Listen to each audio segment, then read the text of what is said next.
C'era un cagnolino di nome Bismattino, era tutto tappezzato e ricucito di infinite imperfezioni che facevano di lui un esemplare unico e speciale. Diventò il mio preferito, lo vestii da vampiro a carnevale. C'era un cagnolino di pezza di nome Bismattino, eppure se pareva una schifezza si fermava ogni ragazza. Dicevano che bello Bismattino, quel minuscolo cagnino. Io lo misi come esca nel giardino per le figlie del vicino.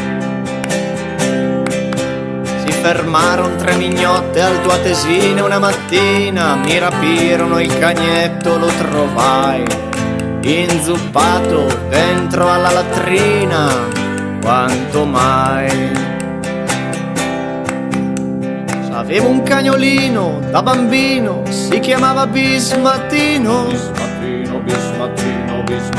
Quando poi faceva freddo lo mettevo con il culo nel camino.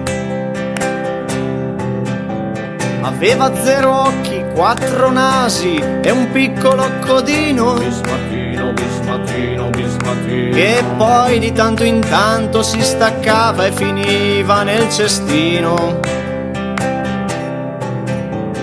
L'acqua lo faceva un po' ammuffire, crescevan funghi sul suo muso ed iniziava anche a puzzare, mentre su di lui io avevo sempre più da raccontare. Bismattino, Bismattino, quante che ne abbiamo passate insieme io e te. Bismattino, se non fosti putrefatto ti porterei sempre in giro con me.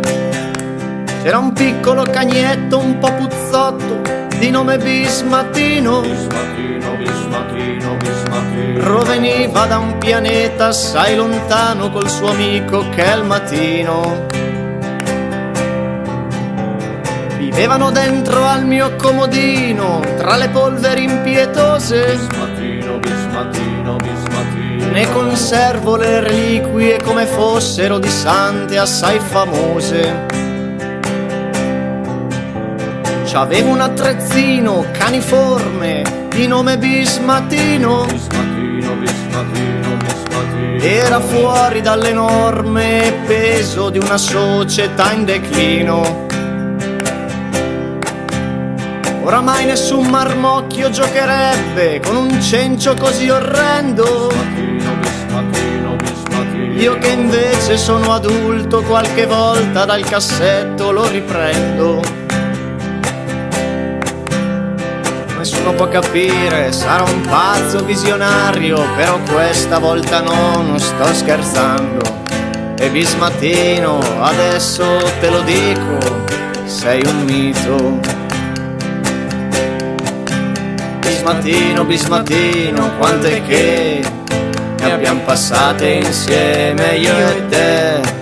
Bismattino, se non fosti putrefatto ti porterei sempre in giro con